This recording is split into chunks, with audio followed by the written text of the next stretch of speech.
Nah, kalau aku daftarnya kemarin ke 7 universitas. 7-7-nya aku dapat letter of acceptance-nya dan aku pada akhirnya memilih jurusan MPID di Harvard University. Sekolah itu menurutku ada dua komponen yang harus kita cari, kampus dan programnya, sama kita cari beasiswanya. Dan buat aku sendiri sebenarnya aku lebih susah cari beasiswanya, Kak. Walaupun sebenarnya dari LPDP ada untuk biaya aplikasi sekolah itu akan dibayarkan gitu oleh LPDP. Tapi kalau misalkan kasus kayak Kak Calista yang dia apply 7, Betul, 7 yang dibayarkan oleh LPDP hanya yang Harvardnya aja. Iya, yang dibayar sama LPDP yang aku pilih aja, yang nggak aku pilih kemarin itu yang 6-nya itu aku pakai dana pendidikan dari LPM. Pada saat S1 aku sama sekali nggak kepikiran mau S2 gitu, tapi aku punya bayangan dan kemauan untuk S2 karena aku ada di lingkungan ini. Jadi kayak dorongan pertama aku dari sini dan ternyata didorong lebih lanjut juga oleh LPM. Jadi ya akhirnya bisa berangkat tahun ini.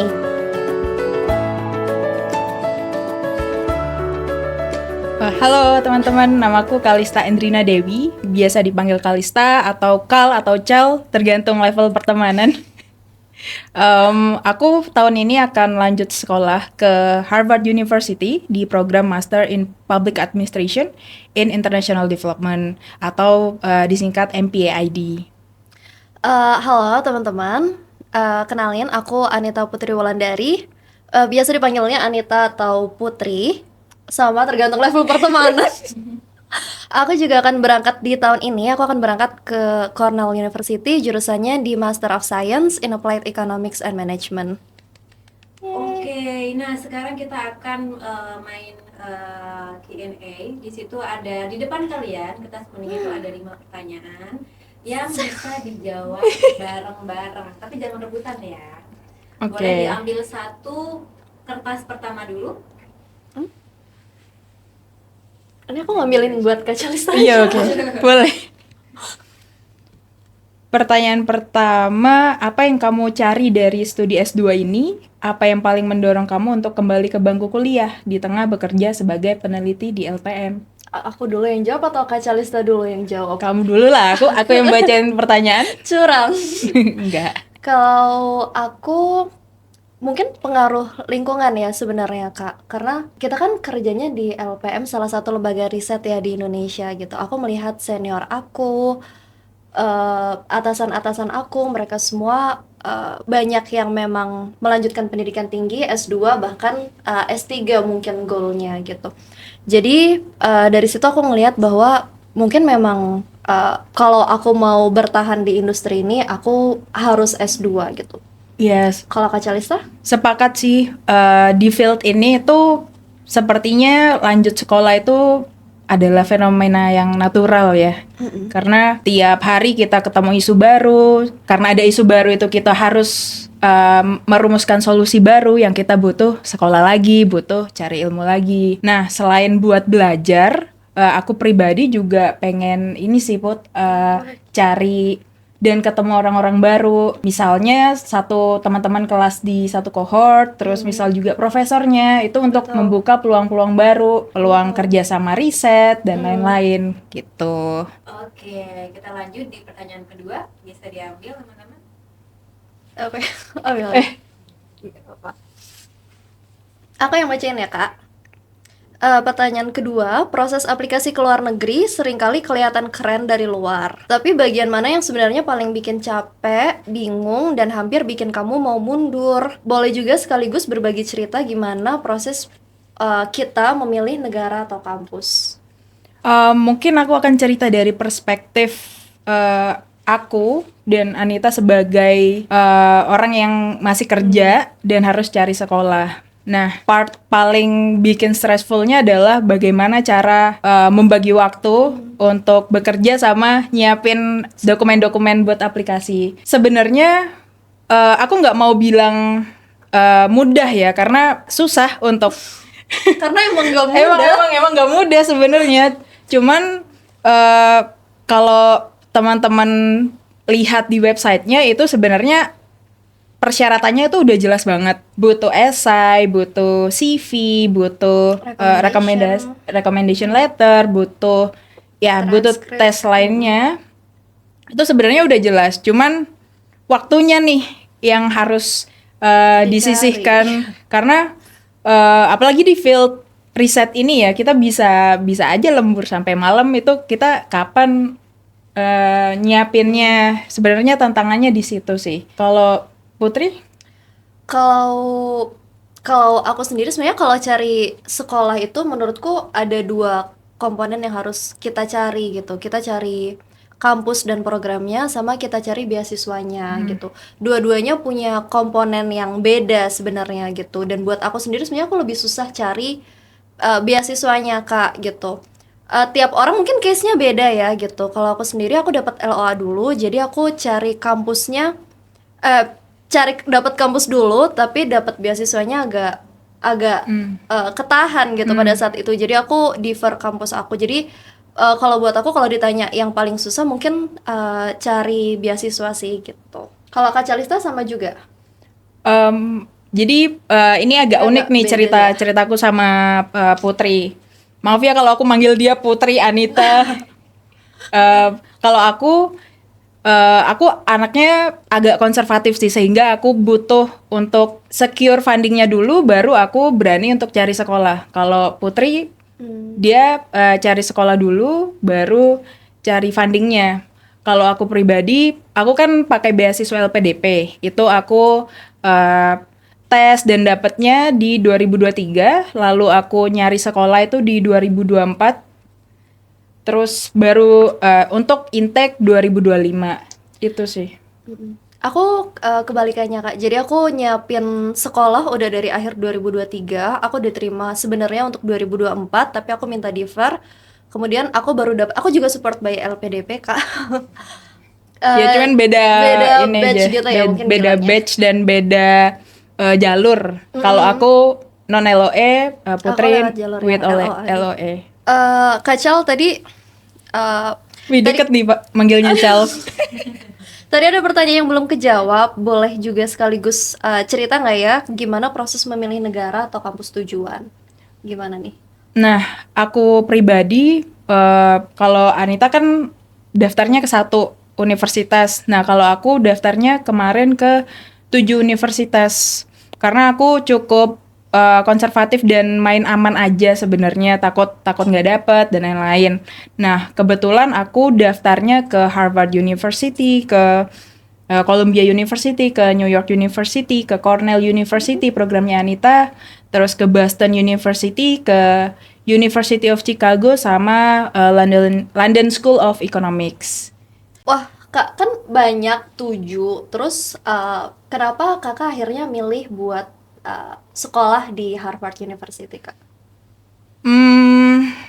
Iya, by the way, 7-7-nya aku dapat letter of acceptance-nya, dan aku pada akhirnya memilih jurusan MPID di Harvard University.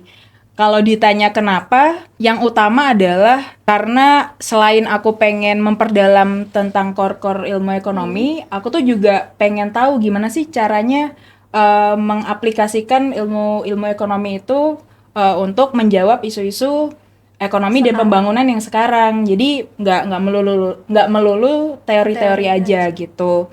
Terus selain itu di MPID sendiri programnya menawarkan banyak hal nih. Jadi selain belajar ilmu ekonomi, juga belajar langsung praktik case isu-isu pembangunan. Terus juga ada di summer di tahun kedua itu wajib ngambil internship di institusi-institusi pembangunan khususnya di negara-negara berkembang gitu. Terus juga di akhir studi nanti di tahun kedua juga harus nulis kayak semacam tesis, tapi dia namanya policy analysis gitu. Ini sudah selesai dijawab. Boleh lanjut ke pertanyaan ketiga.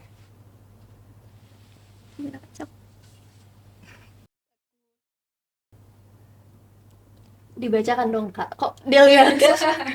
Kaget baca pertanyaannya. Kalau kamu boleh berbagi hal penting yang telah kamu pelajari sepanjang proses aplikasi kemarin, tips apa yang paling ingin kamu sampaikan untuk audiens yang sedang menimbang atau mempersiapkan langkah serupa? Apa ya? Banyak ya tipsnya. Mungkin kalau menurut aku sejalan sama yang Kak Calista udah bilang di pertanyaan pertama, kalau kita nyiapin S2 itu tahapannya sebenarnya banyak. Jadi saran aku mungkin teman-teman kalau memang sudah mau ada rencana S2 misalkan di tahun 2027 2028, saran aku better untuk dicicil gitu ya dalam tanda kutip dari sekarang gitu, karena kan mungkin yang dari awal IELTS gitu, beberapa orang mungkin harus prepare lebih terhadap IELTS dan lain sebagainya. Karena kalau dikerjakan dalam satu waktu itu benar-benar overwhelming banget sih sebenarnya. Karena pada saat itu aku nyiapin dua-duanya dalam satu waktu dan akhirnya kampusnya dapet tapi fundingnya nggak dapet gitu. Jadi kayaknya memang kita harus tahu target berangkatnya kapan, dan better kalau kita punya persiapan yang lebih matang gitu. Dan jangan malu sih buat nanya ke teman-teman gitu ya. Aku juga banyak banget dibantu sama senior sama teman-teman, dan aku juga punya cohorts yang sama-sama nyiapin sekolah bareng sama Kak Calista dan banyak teman-teman di LPM lainnya. Jadi aku nggak ngerasa sendirian gitu. Aku punya teman untuk ditanya. Menurutku itu penting sih gitu. Iya, jangan diem aja gitu ya. Aku sepakat sih sama Putri terkait yang tentuin dulu mau berangkat sekolah tuh di tahun berapa perkiraannya. Lalu ditarik mundur tuh. Tarik mundur ke belakang butuh berapa waktu untuk menyiapkan semuanya, dari funding, terus juga nyari sekolahnya. Karena dua hal tersebut itu stepnya beda banget dan require fokus penuh dari kalian. Misalnya mungkin bikin aja schedule per bulan gitu, targetnya misal di bulan Januari udah IELTS, bulan Februari mulai menghubungi recommender gitu, dan seterusnya. Lebih baik lagi kalau punya schedule tiap minggu, apalagi untuk teman-teman yang sambil kerja ya. Kalau aku ngerasain kemarin itu very challenging. Jadi harus banget bikin schedule biar nggak deadline tiba-tiba kampusnya udah tutup.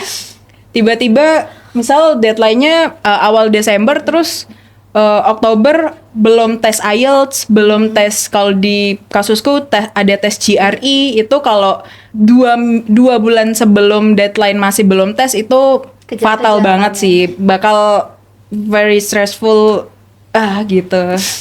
Menurutku yang penting schedule.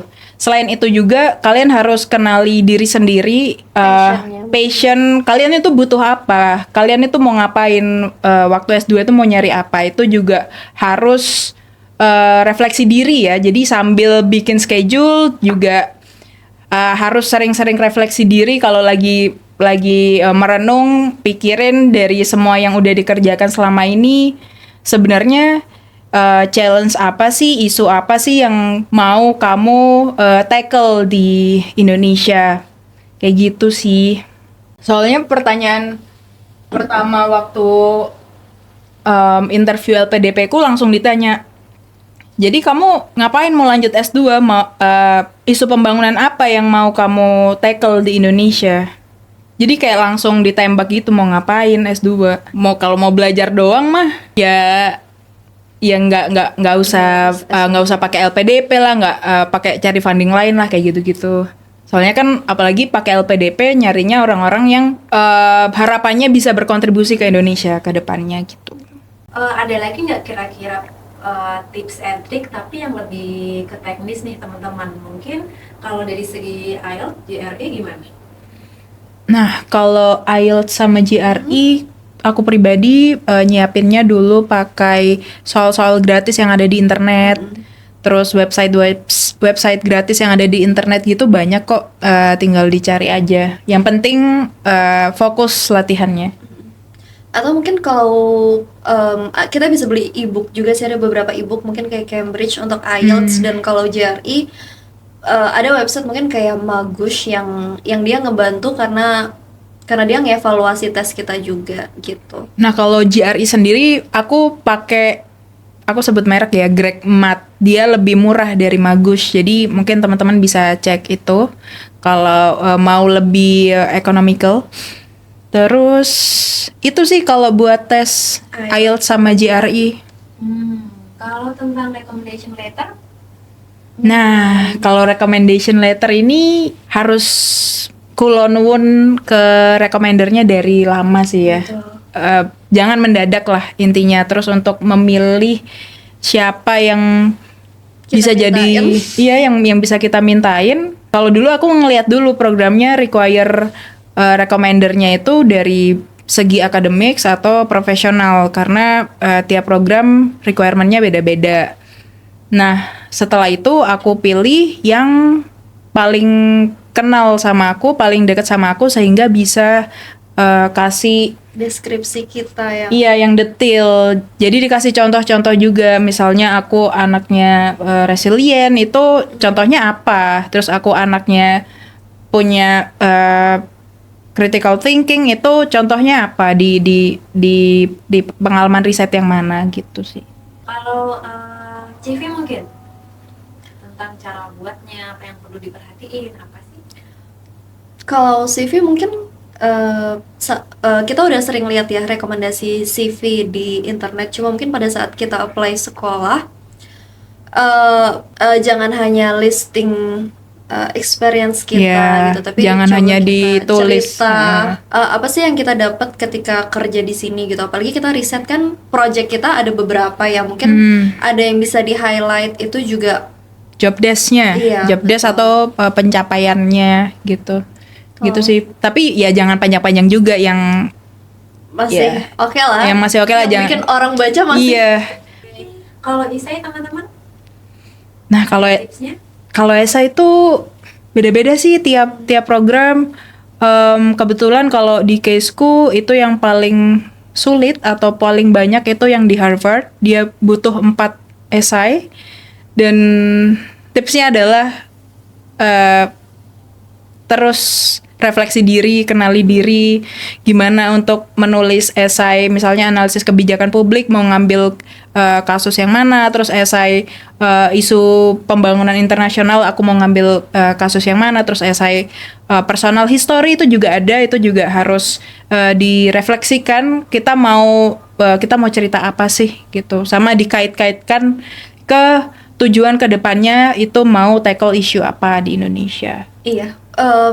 Kalau aku sama sih, aku cuma 2 sebenarnya esai. Yang akademik esai sebenarnya kita cerita interest kita apa sih, cocok nggak ya kita dengan matkul ini, dengan program ini, dengan kurikulumnya gitu. Dan satu lagi sama personal letter gitu. Jadi kita ceritain background kita dan kenapa kita ambil program itu gitu. Jadi mungkin dari merekanya mereka bisa menilai gitu dengan background kita cocok nggak ya kira-kira untuk program yang kita apply gitu. Iya, aku pernah baca juga sih bahwa sekolah itu nyari yang cocok sama programnya, bukan nyari yang terbaik, yang IPK-nya bagus gini-gini. Itu iya, tapi mereka juga nyari yang paling cocok gitu. Sama kalau yang Harvard ada 4 itu. Satu lagi namanya leadership essay, itu juga bisa diambil dari pengalaman-pengalaman di pekerjaan sebelumnya gitu. Oke, ada nggak sih pertanyaan lain yang mungkin paling sering ditanyain dari teman-teman kalian gitu? Mungkin ini lebih ke administratif sih, transkrip, cara. Jadi beda-beda kampus itu beda-beda juga requirement untuk transkripnya. Ada yang minta dikirim secara langsung dari universitasnya secara official, ada juga yang boleh kita sendiri yang upload. Jadi sebelum keterima kita boleh pakai unofficial transkrip dulu gitu. Terus juga ngomongin transkrip, perlu diperhatikan juga program-program itu biasanya ada requirement mata kuliah yang harus diambil dulu. Misalnya kalau di programku di Harvard di MPID itu harus udah ngambil makroekonomi, mikroekonomi, terus juga udah harus ngambil ekonometrika, statistika, terus matematika juga gitu. Kalau Putri gimana?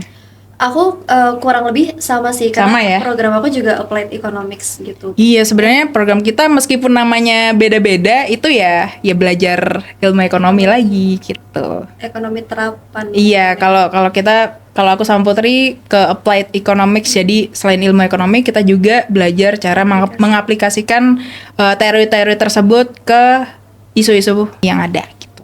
Oke. Kita lanjut ke pertanyaan keempat, teman-teman. Silakan diambil. Oh, baca. Nah, Kak Cal, pertanyaan keempat, selama di LPM, apakah ada pengalaman riset yang berperan dalam keputusan mengambil S2? Misalkan mungkin momen yang ngebuat ngerasa lebih mengenal minat, atau mungkin ada bentuk dukungan lain dari LPM yang paling bermakna. Kita satu-satu dulu kali ya, Kak. Mungkin yang pertama pengalaman riset dulu, dan apakah ada momen yang ngebuat ngerasa lebih mengenal minat? Ya, jadi aku tuh udah di LPM sebenarnya dari aku kuliah. Dari sekitar tahun 2018, di tahun ketiga kuliah itu aku intern, jadi research intern di sini. Terus lulus di 2020, langsung lanjut jadi peneliti di LPM. Jadi kurang lebih udah 7 tahun kayaknya aku di LPM. Tentunya banyak sekali pengalaman ya yang sangat berharga, yang pada akhirnya bikin aku tahu aku butuh apa, minatku apa. Kalau harus menyebutkan salah satu contoh kajian, mungkin aku akan ambil yang relevan sama programku ya. Jadi aku 2023 itu ada bikin report namanya Inequality Diagnostic Report untuk Indonesia. Nah, di situ main goal-nya adalah untuk mengkonfirmasi ketimpangan yang ada di Indonesia, dan betul dari data sekunder itu ditemukan bahwa ada ketimpangan akses ke layanan publik. Nah, setelah kita melakukan analisis data sekunder, kita bikin reportnya, terus aku dan tim diberi kesempatan juga untuk mengumpulkan data primer, yaitu untuk mengkonfirmasi hasil-hasil itu ke 4 daerah terpilih nih. Nah, dari pengalaman itu aku jadi menemukan insight-insight baru dari pemerintah daerah, dari akademisi di daerah, di universitas lokal itu, bahwa selain karena proximity atau jarak ke pusat kota yang berbeda-beda, itu ketimpangan itu juga faktornya karena perbedaan demografi, terus juga ada perbedaan cara pengelolaan keuangan daerah. Nah, itu semua aku temukan infonya, sehingga mensintesiskan bahwa kita butuh solusi yang nggak one size fits all. Jadi harus unik tiap daerah. Nah, dari situ aku jadi termotivasi untuk terus belajar dan memperkuat kapasitasku sebagai peneliti ekonomi, khususnya di bidang kebijakan publik dan pembangunan gitu, Put. Wow, keren banget. Kalau untuk yang kedua, Kak, apakah mungkin ada bentuk dukungan lain dari LPM yang paling bermakna? Kalau tadi kan misalkan project, oke, udah dia ngebantu banyak banget kita. Sih, banyak banget pengalaman riset LPM itu benar-benar membantu aku. Pasti Putri juga ngerasain, kita jadi tahu kita itu minatnya apa, pengen bantu pembangunan Indonesia itu apa, itu dari pengalaman riset. Nah, selain itu juga aku sangat bersyukur kalau di LPM itu pimpinannya itu dorong untuk kita sekolah. Jadi semakin termotivasi. Selain secara lisan, mereka juga ngasih bantuan namanya dana pendidikan buat peneliti-peneliti di LPM. Jadi sedikit meringankan, nggak sedikit sih, banyak meringankan beban finansial untuk ngurus sekolah. Misal kayak tes IELTS, tes GRE, terus daftar sekolah ya. Walaupun sebenarnya dari LPDP ada untuk biaya aplikasi sekolah itu akan dibayarkan gitu oleh LPDP. Tapi kalau misalkan kasus kayak Kaca Lista yang dia apply 7, betul, 7 yang dibayarkan oleh LPDP hanya yang Harvardnya aja. Iya, gitu, yang dibayar sama LPDP yang aku pilih aja, yang nggak aku pilih kemarin itu, yang 6-nya itu aku pakai dana pendidikan dari LPM. Jadi full berarti ya, di 7-nya yang di... Enggak sih, jadi dana pendidikannya ada ya ada capnya, aku nggak mau nyebutin berapa tapi membantu. Iya. Dan seperti IELTS mungkin kayak Kak Calista, GRE atau mungkin sharing pengalaman juga kalau ke US kita ada vaksin yang harus kita itu juga disupport oleh LPM, kita bisa pakai capnya di situ mungkin. Ya, banyak banget dukungan dari LPM. Jadi teman-teman yuk join LPM.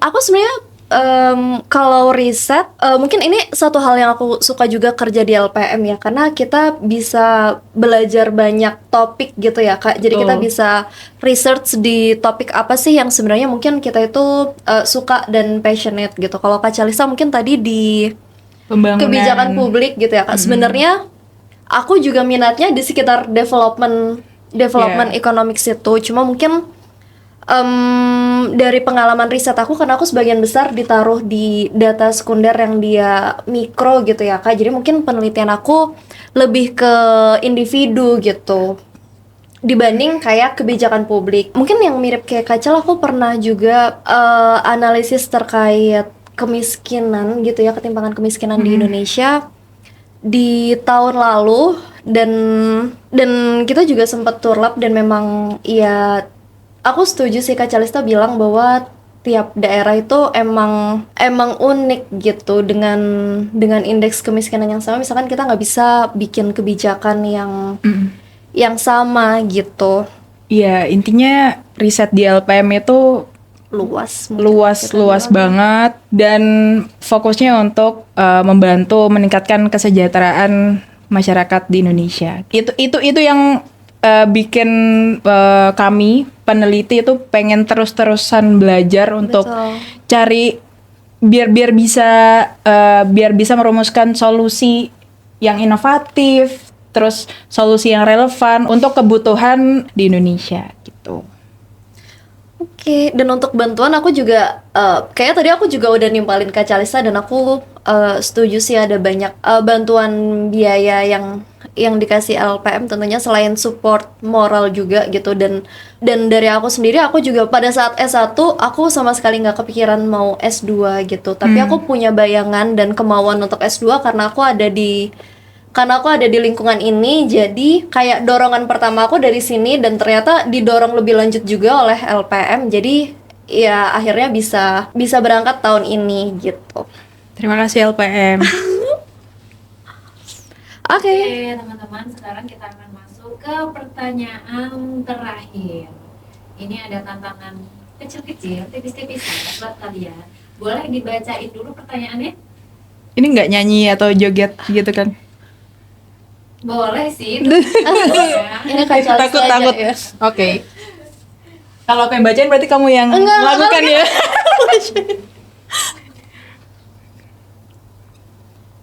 Kalau kamu bisa titip satu kalimat untuk dirimu sendiri di bulan ke-6 studi, saat mungkin kuliah lagi lelah-lelahnya, banyak tugas, mulai kangen rumah, kalimat apa yang ingin kamu tulis? Setelah ditulis, bacain ya. Oke. Kok jadi melo gini ya?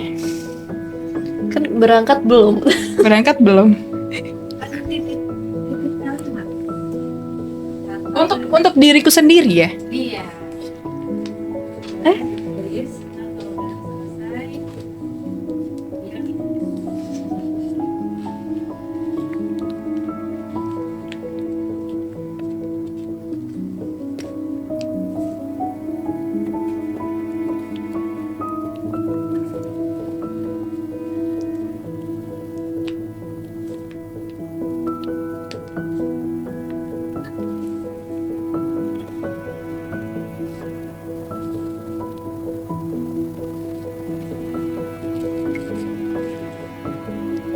Kok banyak banget.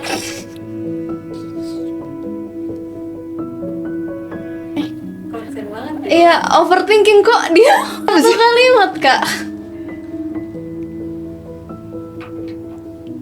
Tapi ya, oke. Udah selesai.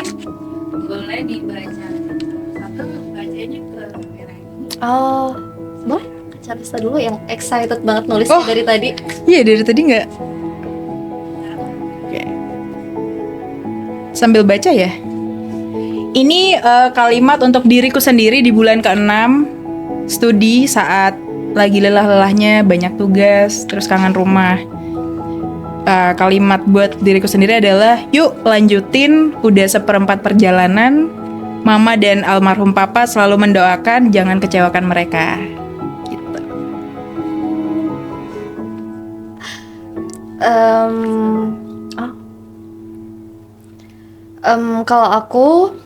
Kalau bisa nitipin satu kalimat untuk aku sendiri di bulan ke-6 studi pada saat lagi lelah-lelahnya, aku mungkin mau bilang Putri harus semangat. Ingat kenapa kita mau S2 dari awal dan tanggung jawab sama pilihan yang udah kita buat di awal itu. Mungkin gitu, habis. Oke, thank you teman-teman. Oke, selesai episode podcast kita pada sore hari ini. Pada hari ini kita doakan semoga perjalanan lanjut studi Anita dan juga Kalista lancar dan juga sukses ke depannya. Amin. Minta doanya ya. Juga kita sudah berbagi proses kalian hari ini. Say goodbye. Bye. Good luck semuanya.